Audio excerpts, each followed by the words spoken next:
Então, a gente está falando de números e operações, tá?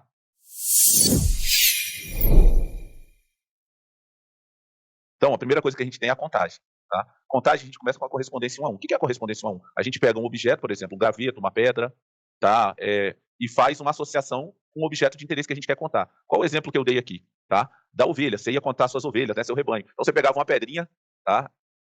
Isso aqui representa o quê? A pedrinha. Então, uma pedrinha significa uma ovelha, tá certo? E aí, se eu tiver duas pedrinhas, isso vai ser duas ovelhas. Então, assim que era feito o controle e a contagem naquela época, tá? E aí depois a gente passou a ter o quê? Sons para fazer contagem, né? Hoje é bem comum pra gente, né? Cada número tem um som, né? 1, 2, 3, a gente consegue fazer uma contagem com a fala. E depois passou-se o quê? Para a escrita. Então, ó, agora, o que acontece? A gente tem os números naturais, tá? Que eles são números que a gente usa para fazer contagens. Por exemplo, quando a gente vai no dentista, o dentista vai lá fazer uma avaliação da gente, ele vai ver o seguinte, pô, se não tiver nenhuma cárie, ele bota no relatório 0. Se tiver uma cárie, ele bota 1. Se tiver duas cáries, ele bota 2, porque vai ser necessário duas restaurações e assim sucessivamente, tá? Então, não tem como eu ir no dentista e o dentista me falar assim, você tem duas cáries e meia. Ou eu tenho duas cáries ou eu tenho 3, tá? Não existe o caso. Então, a gente usa esses números estritamente para contagem, que é o que a gente chama de matemática discreta, tá? Com esse tipo de número. E aí, a gente falou de adição, que é juntar quantidades, tá? Então, a primeira propriedade que a gente tem na adição é essa aqui, ó. A propriedade comutativa, tá? O que significa essa propriedade comutativa? Eu vou pegar 2 mais 3, o resultado é 5. Se eu trocar a ordem de números, 3 mais 2, o resultado continua 5. Então, a adição ela tem essa propriedade. Lembrando que esse nome aí não é o que a gente deve gravar, a gente deve principalmente entender a propriedade. Tá? Com o tempo, a gente acaba decorando esse nome, mas decorar não é o mais importante, não, tá? E aí a gente tem uma segunda propriedade, que é associativa. Então, eu botei essa soma, 2 mais 3 mais 4, e aí eu posso começar somando aqui, ó. Então, esse resultado vai dar 5, e 5 mais 4 é 9. Mas eu poderia começar somando esses dois outros números aqui, ó. Tá? Que 2 mais 3 mais 4, começando somando 3 mais 4 dá 7. E o resultado é 9. Então, essa é a propriedade associativa da soma, tá? E aí, uma coisa muito importante na adição é a existência do elemento neutro. Se eu pegar 2 e somar com um número, o resultado for 2, esse número, que não altera o resultado da soma, é o zero, e é o elemento neutro. Só que é importante verificar o seguinte, tá? O elemento neutro de qualquer operação, ele tem que funcionar à direita e tem que funcionar à esquerda. Se funcionar só à direita ou só à esquerda, não há elemento neutro. Tranquilo? E aí, basicamente, essas são as propriedades. E tem uma outra propriedade muito importante que a gente chama de fechamento, né? Toda vez que eu adiciono dois números naturais, tá? O resultado é um número natural. Eu somei 3, que é natural, somei ele com 7, que também é natural, e o resultado é 10, que vai ser um número natural sempre. Então, o que diz essa propriedade do fechamento? A adição de dois números naturais tem sempre como resultado da soma um número natural, tá? Eu não falei aqui, mas vamos falar, vou dar um espacinho aqui, ó. Por exemplo, quando eu tenho uma soma assim, ó, sei lá, 4 mais 8 igual a 12. Então, ó, o 4 é o que a gente chama de parcela. O 8 também é parcela. E o resultado dessa operação é o que a gente chama de quê? De soma, tá? Então, a gente até confunde, né? Soma com adição, né? São coisas bem semelhantes, tá? Então, o resultado da soma de parcelas, tá? O resultado da adição de parcelas é o que a gente chama de soma, tá? Então, não preciso decorar esses nomes, mas é bom a gente ir se familiarizando com eles, beleza? E aí, ó, a gente começou a falar da subtração, ó.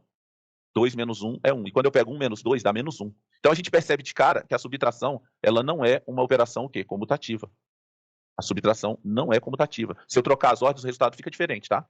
E aí, o que acontece? A gente está vendo os naturais e apareceu um número negativo aí. Então, a gente sabe que, para além dos naturais, existem os números negativos. Dois exemplos aí da utilização de números negativos, tá? Um é a temperatura, né? Vamos falar aqui. Porque esses números, esses conjuntos numéricos, eles vão surgindo a partir de necessidades que a nossa civilização tem. Então, ó, por exemplo, a temperatura. Temperatura é uma aplicação, tá? De representação dos números negativos. Então, temperatura a gente coloca assim, ó, 15 graus abaixo de zero. O que significa isso? É o número menos 15, tá? Se você tem o saldo bancário, que é uma outra aplicação, aparece lá na conta, no extrato do correntista lá, é lá, 1.500, e aí aparece um Dzinho assim do lado, ó. O que significa esse Dzinho? Débito, você está em débito com o banco, você está devendo o banco. Então, na verdade, isso aqui nada mais é que o quê? Que menos 1.500, tá? Então, a gente tem uma série de aplicações aí que a gente precisa de números negativos. Então, agora, a gente vai falar do conjunto dos números inteiros. Por quê? A própria subtração, ela não está fechada para os naturais, tá certo? Então, ó, o que acontece aqui, ó? Eu vou falar do conjunto dos números inteiros. Porque a nossa aula hoje é o quê? A gente vai falar de números e operações, tá? Então, o conjunto dos números inteiros, o símbolo desse conjunto é o Z, tá? Então, ele é infinito à esquerda, e aí eu tenho menos 3, menos 2, menos 1, e aí 0, 1, 2, 3, e ele também é infinito à direita, tá certo? Então, olha só, quando a gente olha para essa parte aqui, ó, que eu vou marcar aqui, ó, quem são esses números? São os números naturais, ó, que a gente acabou de ver, ó. Tá? Esses caras aqui são os números naturais, ó. Então, todo número natural é inteiro, tá? E a gente pode fazer um diagrama. Quando a gente coloca assim, ó, essa representação, ó, que a gente fez usando chave e colocando os elementos, essa representação a gente chama de quê? De enumeração. Mas tem outra forma também da gente representar os conjuntos por diagrama, que é o que eu vou fazer agora, tá? O que que acontece? Se eu quiser representar os inteiros e os naturais no diagrama, eu vou fazer da seguinte maneira, ó. Então, ó, esses aqui são os números naturais, ó, tá? Por quê? Porque todo natural é inteiro, e aqui estão os números inteiros. Então, quem são os naturais? 0, 1, 2, 3. E aí eu tenho infinitos números naturais. E quem são os inteiros? Eles também são, quer dizer, os inteiros não, né? Os inteiros negativos. Porque os inteiros não negativos são justamente os naturais. Então, ó, é infinito, à esquerda eu vou ter o quê? Menos 3, menos 2, menos 1, tá? Então, ó, quando eu pego o zero, os números positivos e os números negativos, eu tenho os inteiros, tá? Então, o que que eu posso dizer? Que todo o conjunto natural está contido dentro do conjunto dos inteiros, tá? Então, a gente tem uma simbologia para tratar disso, tá? Então, ó, essa representação que a gente fez aqui é o que a gente chama de quê? De representação por diagrama. É um diagrama de conjuntos, tá? Então, é comum a gente representar por enumeração, que é o que a gente fez aqui, ó, tô descrevendo os elementos. Ah, são infinitos elementos, mas eu sei que depois do 3 vem o 4, depois do 4 vem o 5. Eu sei que antes do menos 3 vem o menos 4, e antes vem ainda do menos 5. Então, é comum a gente entender a propriedade do conjunto quando a gente enumera, tá? E aí, ó, aqui é o diagrama para esses dois conjuntos. Eu vou aproveitar aqui para a gente falar um pouquinho só da noção de conjunto, tá? Vou colocar aqui um conjunto, ó, que eu vou chamar conjunto V. Então, ó, nesse conjunto eu tenho o que? A, E, I, O e U. É o conjunto das vogais. Então, aqui, ó, a gente fez uma enumeração, né? Eu coloquei todos os elementos do conjunto. Eu posso fazer ainda um diagrama, ó. E aí chamar isso aqui o conjunto V e colocar aqui, ó, os elementos A, E, I, O e U. Fiz um diagrama. E eu posso representar ainda isso como uma propriedade do conjunto. Então, aqui é o diagrama. Vou colocar aqui, ó, perto. Aqui em cima eu fiz a enumeração. Então, aqui é o diagrama. E aí eu posso representar o conjunto pela propriedade. Qual a propriedade? É o conjunto que a propriedade é o quê? Todo elemento é vogal do nosso alfabeto. Eu coloco a propriedade aqui, ó. Todo elemento é vogal do nosso alfabeto.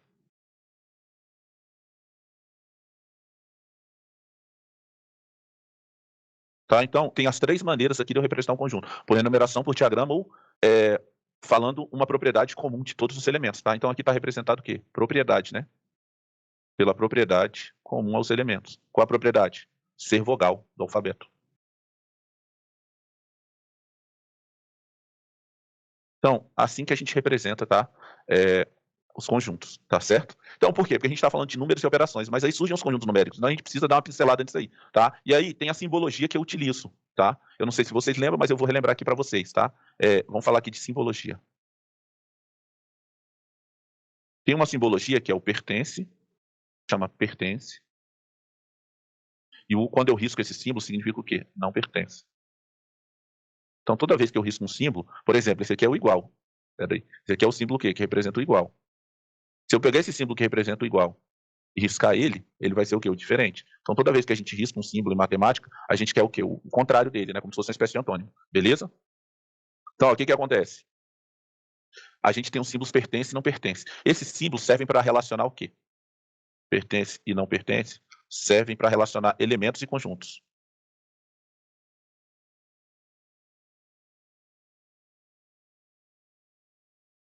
Por exemplo, a gente tinha um conjunto V das vogais. Então, o que que eu posso dizer para relacionar? Que a letra A pertence ao conjunto V. Já a letra F, que não é vogal, não pertence ao conjunto V. A gente está se referindo justamente aqui, ó, ao conjunto das vogais, tá? Então, ó, se eu pensar assim, ó, usando conjuntos numéricos, 1 pertence aos naturais. Agora, menos 2 não pertence aos naturais. Por quê? Porque os naturais são só os números o quê? Não negativos, tá? Então a gente pode usar isso aqui, ó. Vamos voltar lá pro diagrama para a gente ver, ó. O 1, ó, tá exatamente aqui, ó, dentro dos naturais, ó. Já o menos 2, ele tá fora dos naturais, ele é um número inteiro, mas não é natural, ó. Beleza? Tranquilo? Então, ó, foi só para a gente relembrar essa questão de operações, tá? E tem uma outra simbologia que a gente tem aqui também, tá? Que é o contido e não contido. Ó. Quando eu coloco um C assim, ó, comprido, significa está contido. Ou é subconjunto, né? E quando eu coloco assim, ó, e risco significa não está contido. Então, olha só, eu posso dizer pelo diagrama que a gente fez, tá? Como a gente fez aqui, eu tenho os naturais e os inteiros, tá? Então, todo número natural está dentro do conjunto dos números inteiros. Então, eu posso dizer que n está contido em z. Ou ainda, que z contém n, né? Eu não coloquei aqui esse símbolo, mas também é comum, ó. Deixa eu melhorar aqui. Z contém n, ó. Por exemplo, colocando aqui do lado, ó. Esse aqui é o contém. E quando eu coloco assim risco, significa não contém. Tá certo? Então, essa é a simbologia que a gente usa para relacionar o quê? Dois conjuntos, tá? Se é subconjunto ou não, tá? Então, ó, os símbolos contém, quer dizer, contido, não está contido, contém e não contém, são usados para relacionar dois conjuntos.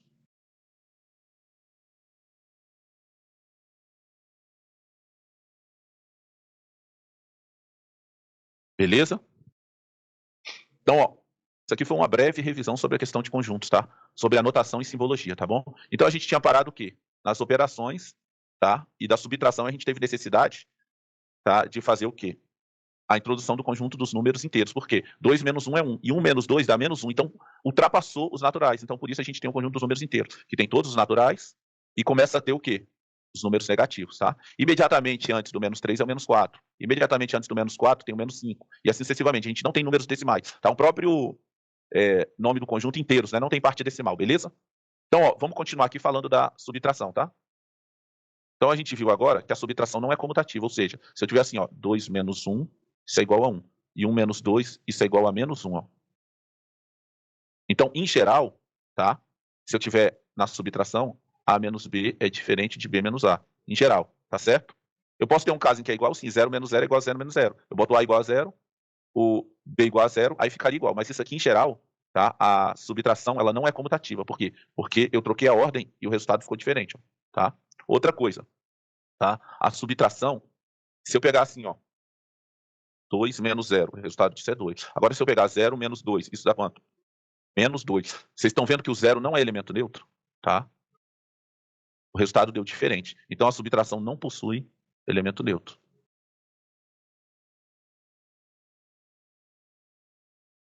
Não possui elemento neutro.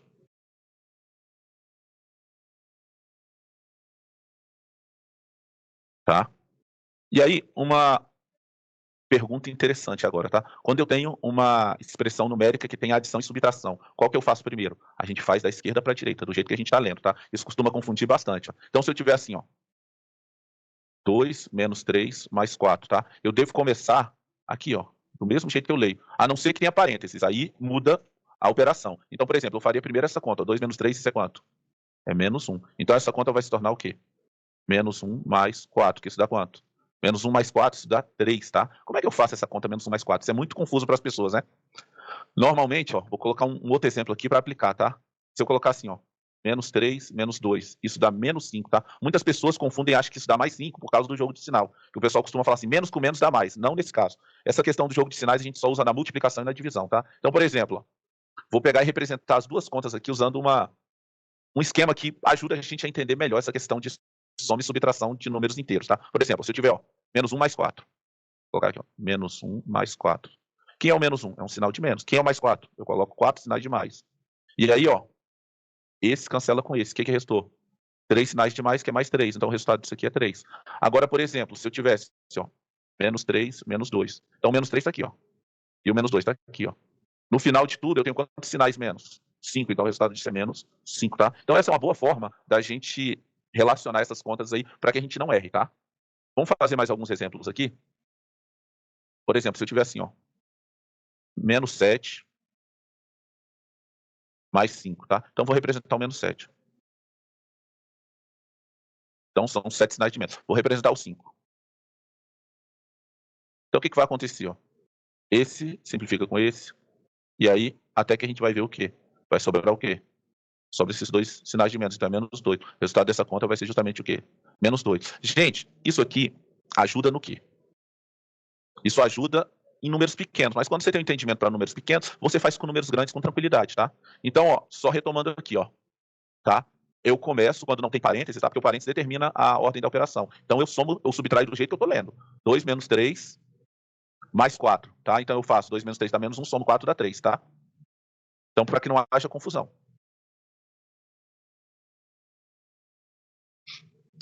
E aí, olha só, a gente vai falar agora da multiplicação, tá?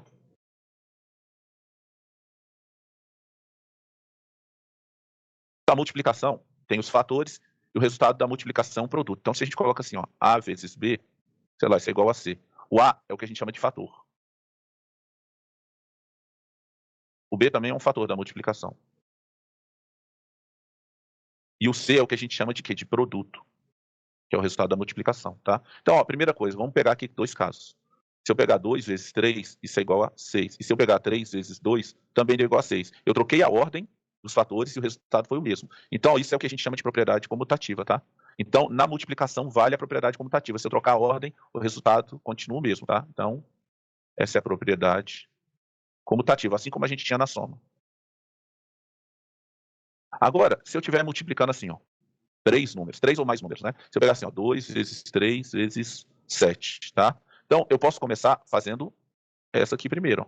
Então, o resultado vai ser o quê? 2 vezes 3, 6. Vezes 7, isso dá quanto? 42, tá? Deixa eu só melhorar o sinal aqui. Então, agora se eu tiver a mesma conta, 2 vezes 3 vezes 7, mas eu queira começar primeiro aqui, ó. Então, ó, isso vai dar o mesmo resultado. Eu vou ter 2 vezes 3 vezes 7 é 21. Então, o resultado disso continua sendo 42. Então, na adição, a gente tem a propriedade associativa, na multiplicação a gente também tem, tá? Então, olha só, galera. Aqui vale a propriedade associativa. Preciso decorar esses nomes? Não. A gente tem que entender e aplicar, tá? E aí uma outra coisa, a multiplicação, será que ela tem elemento neutro? Eu vou pensar o seguinte, vou pegar, sei lá, 2 vezes um número, sei lá, desconhecido aqui, ó. Isso dá o próprio 2. Quem é esse número desconhecido? Tá? Só pode ser o número 1, ó, porque a gente tem, ó, 2 vezes 1 dá o próprio 2, tá? E aí, se eu colocar assim, ó, 2 vezes 1 igual a 2, e se eu trocar a ordem, 1 vezes 2, se o resultado for o mesmo, e a gente tem a existência do elemento neutro, tá? 1 é elemento neutro da multiplicação. Beleza? E aí o que que acontece? O elemento neutro, ele só existe se ele for à direita e à esquerda, é o que a gente vê aqui, tá? Então, um elemento neutro da multiplicação, tá? E a multiplicação também tem aquela propriedade que a gente chama de fechamento, tá? Por exemplo, toda vez que eu multiplico dois números naturais, tá? O resultado é natural. Então, por exemplo, se eu tiver assim, ó, 2 vezes 7, isso é igual a 14, tá? 2 é número natural.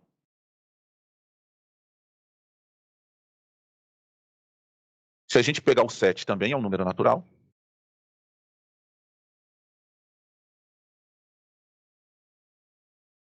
E o resultado, que é o 14, também é um número natural, ó.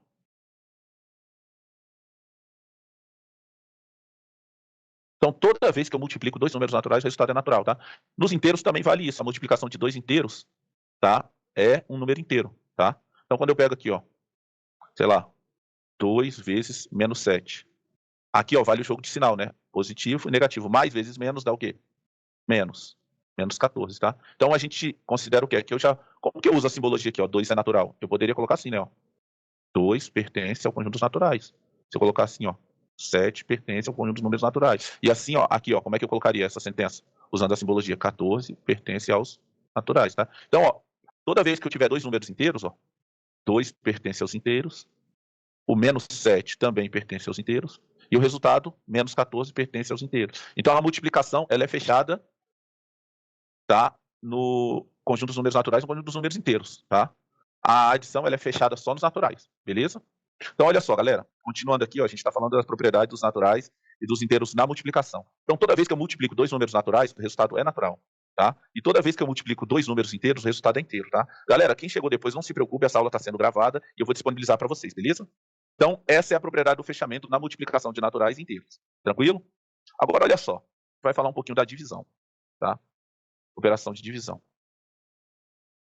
Até agora, a gente viu o quê? Conjuntos naturais, que são o quê? Os números que a gente usa para contar, 0, 1, 2, 3, e assim sucessivamente. A gente viu o conjunto dos inteiros, que são todos os naturais, e a gente tem os negativos, ó. Então, o conjunto dos números inteiros, ele vai de menos infinito. Então, menos 3, menos 2, menos 1. Depois começa o zero e os positivos. 1, 2, 3, 4 e assim sucessivamente. Então, o conjunto dos inteiros é infinito, à direita e à esquerda. Mas o que acontece?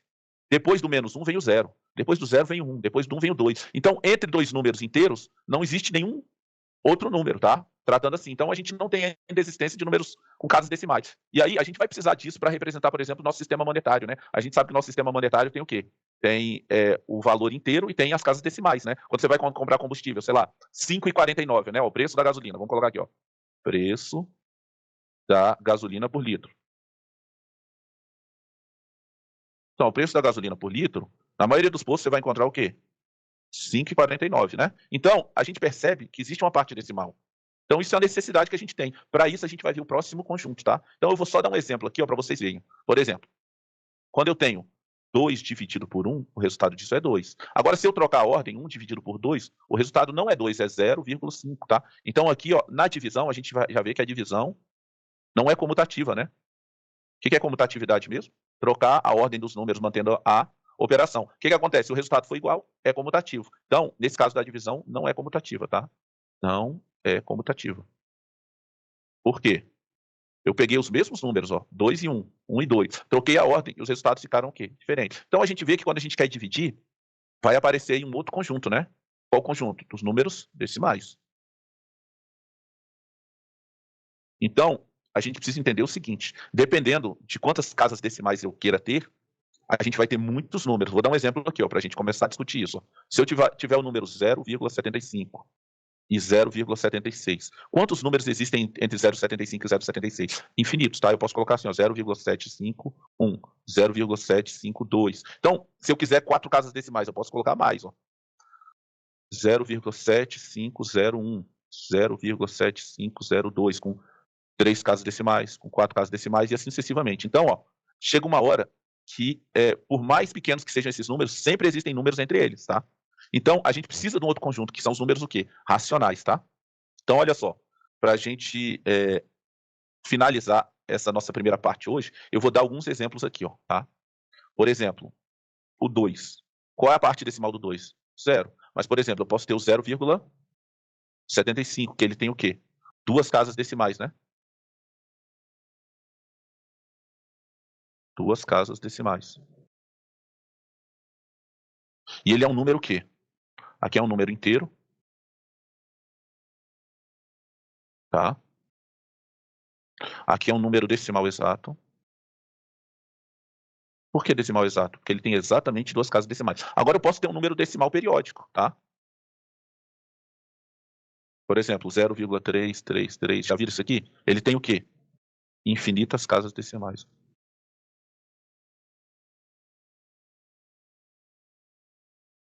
Esse número é o que a gente chama de número decimal periódico infinito.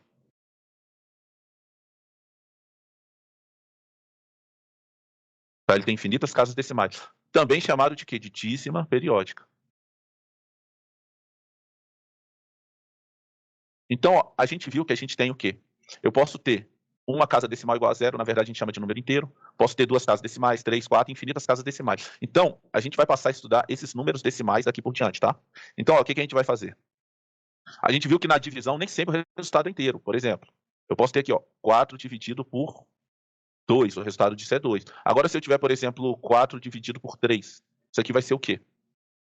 1,333, eu tenho infinitas casas decimais. Então, a gente vai passar a estudar esse conjunto no nosso próximo encontro, tá? Que é o conjunto dos números racionais.